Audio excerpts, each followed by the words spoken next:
సహోదరి సహోదరుడు, మహాశ్రమల కాలము రాబోతున్నాయి. ఇప్పుడు వచ్చిన శ్రమలు కొద్దివే. ఇప్పుడు వచ్చిన శ్రమలు శోధనలు కొద్దివే, చాలా తక్కువే. రాబోయే దినాలలో, రాబోయే కాలములలో మహాశ్రమలు భూమి మీదకి సంభవించబోతున్నాయి. మహాశ్రమల కాలములు రాబోతున్నాయి.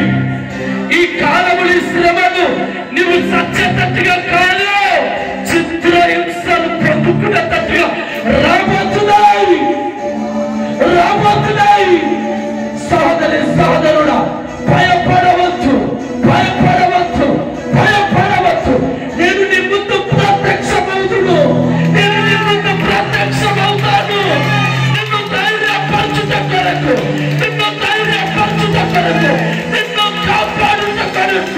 నిన్ను కాపాడుకొనుట కొరకు నీ ముందు నేను ప్రత్యక్షమవుతాను.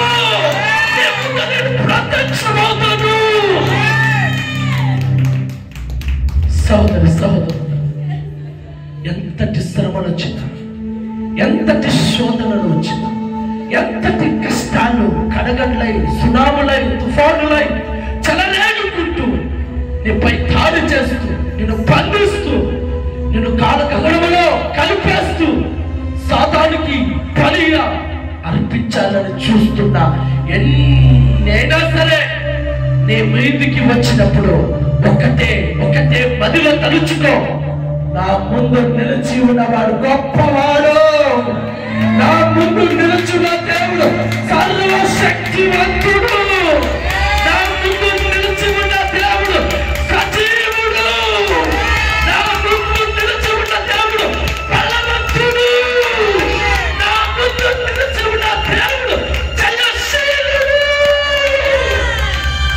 ఆయన పేరే నజరేయుడైన యేసు.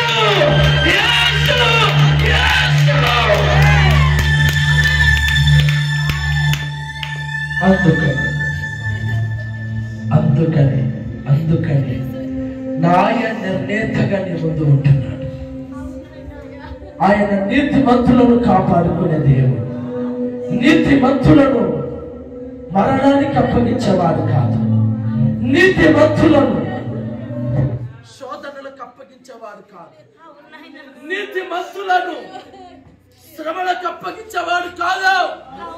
నీతిమంతులను కష్టాలలో విడిచిపెట్టేవాడు కాదు. నీతిమంతులను ధైర్యపరిచి కాపాడుకుంటూ కునుకక నిద్రపోక అనుక్షణం నీ ముందు ప్రత్యక్షమయ్యే దేవుడు నేను ప్రకటిస్తున్న నజరేయుడైన యేసు. అందుకనే ఈ మధ్యాహ్న కాలమందు ఒకటే అడుగు, ప్రభువా నా ముందు నువ్వు ఉండు చాలు. నా ముందు నువ్వు ఉండు చాలు. నా ముందు నువ్వు ఉండు చాలు. నా ముందు నీవు ఉండు చాలు. అందరూ హృదయపూర్వకంగా ప్రార్థించుకో. దేవుడు నీ ముందుంటే శ్రమలు నిన్నేమీ చేయలేవు.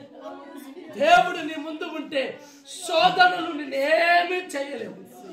దేవుడు నీ ముందు ప్రత్యక్షమైతే రోగాలు, వ్యాధులు, కష్టాలు, నష్టాలు ఇవేమి కూడా నిన్ను ఇంచు కూడా కదిలించలేవు. దేవుడు నీ ముందు ఉంటే సాతాను నిన్ను తాకలేడు, మట్టలేడు. అందుకనే చెప్తున్నాను, వినండి.